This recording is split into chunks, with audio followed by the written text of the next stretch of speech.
Last time on the Kazooie 2 YouTube channel, 5 Peter Griffins attempted grinding their way up to Unreal rank in Fortnite Ballistic. While some Peters were able to achieve this rank easily, others started having a hard time. However, one of these Peters were able to finish grinding from Champ to Unreal just by solo queuing, so our feline friend decided to attempt to do the same. What could possibly go wrong? I finished last video at around 87% champion. Theoretically, I was 2 good games away from hitting Unreal. However, knowing me, we were more like 4 or 5 games away, but hey, that's still not bad. And losing percent in Ballistic is not much of a problem. You only go down 1 or 2% after a loss. Like, how bad could solo queuing be? Awful. I had a terrible time doing this, and I want the world to know about it. Solo queuing in almost any game is a risk. It doesn't matter how good you are as an individual. It is up to you to work with your team in order to win. And Ballistic is the same way. No one person can carry an entire team. So I had to put faith in these rando teammates that they would actually do their job. And oftentimes, they wouldn't.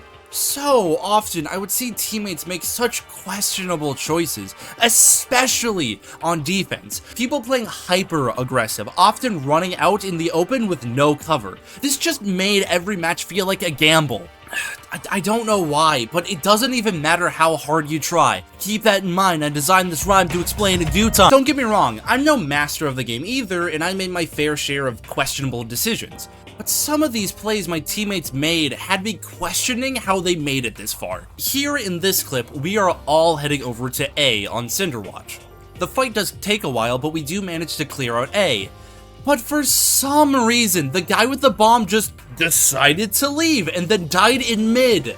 Are you serious, dude? That's another problem I had, which was just the lack of communication from my teammates. I would often have no idea what's happening on the other side of the map, or if any of them needed my help.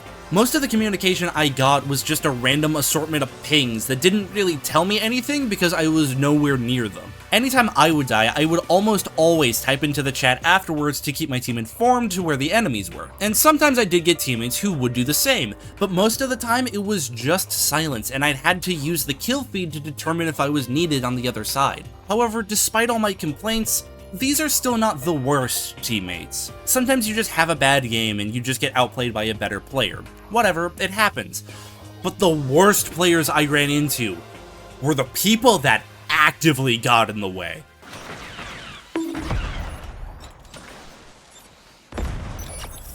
Oh, that is insane. Teammates walking into my line of sight, teammates flashing me, teammates who didn't know how to sit still for 2 seconds. Being bad is one thing, but actively dragging other players down is another.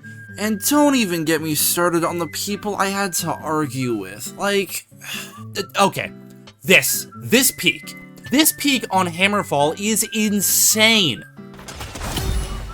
Most of my kills on Hammerfall came from this peak. It's a good line of sight down the walkway of B with a lot of cover. The sightline is a little narrow, however, this means I don't need to worry that much about aiming. I can just wait for the enemies to walk into my crosshairs.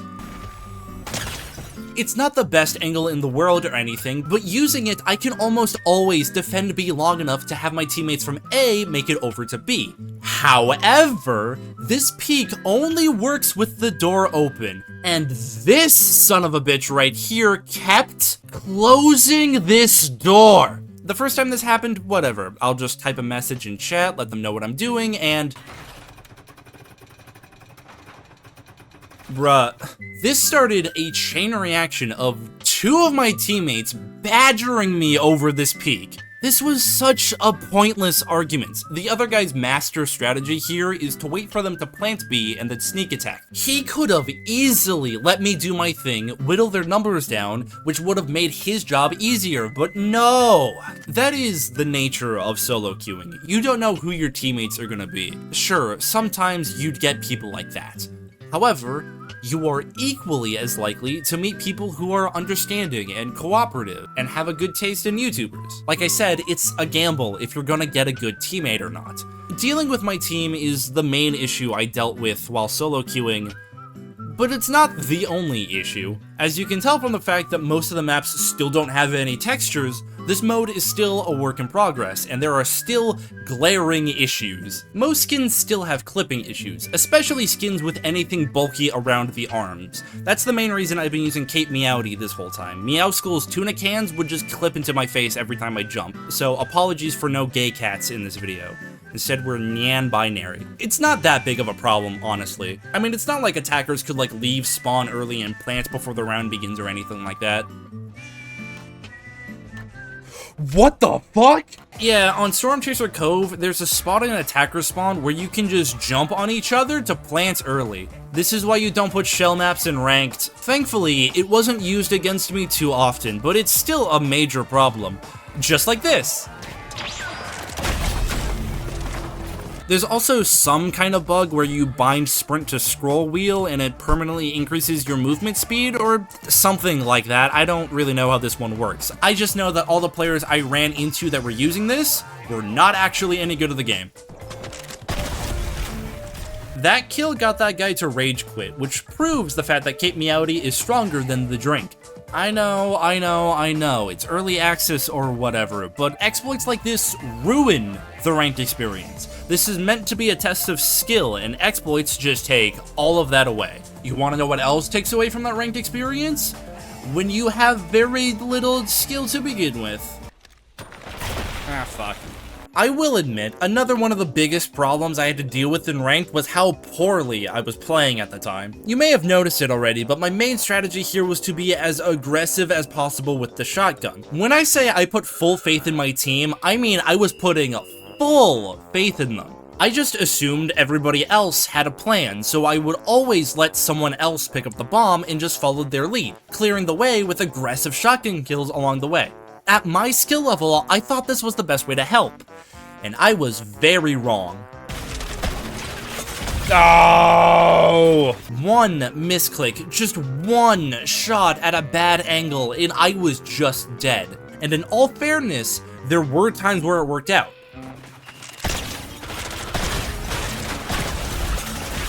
Double kill.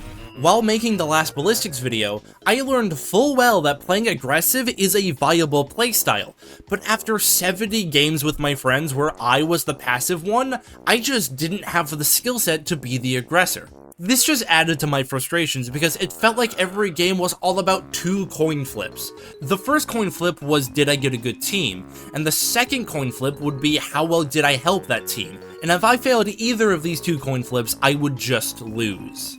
But after 36 games, after 10 hours, I was down % in all too familiar feeling. I have done this same song and dance so many times. I know full well that I am not made for ranked. But as a reminder, I was 13% away from Unreal. 3 good games is all I needed, but it just wasn't working out. And that's when I just gave up on gambling. I'm still getting Unreal, but I'm gonna do it the slow way. First, match protection. Once a day, at the same time as shop reset, you can play 1 game of ranked without losing any points. And I abused this. This got rid of so much stress because it didn't matter if I won or lost. Sure, this may have slowed my progress down significantly, but it did wonders for my mental. I could stop focusing on my team and focus more on just playing the game with no pressure. And slowly, over the course of a few weeks, I climbed my way all the way up to 98% champion.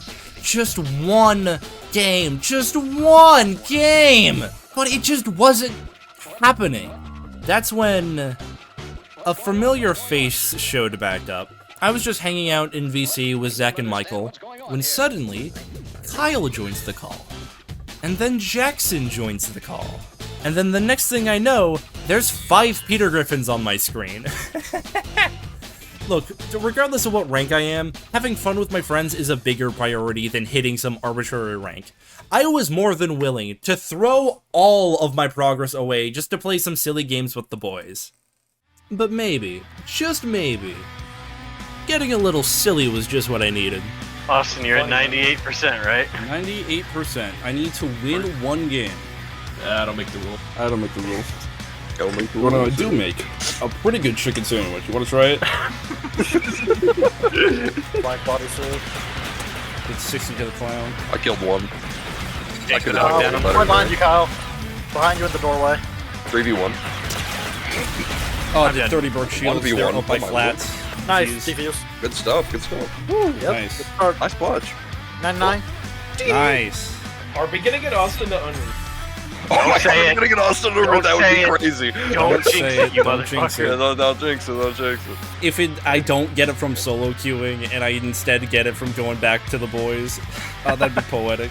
I could do the funniest thing right now. No. No. They surrendered! They surrendered! Yeah! You fucking did it! Is it okay? There's 1% in between 2% that you could possibly get. I can't believe I did it. Oh my god. All it took was play with the boys one more time. Hi! The new update that came out a few days ago. Guess what it did to my rank? They reset without any warning. Fortnite is a perfect game with no issues.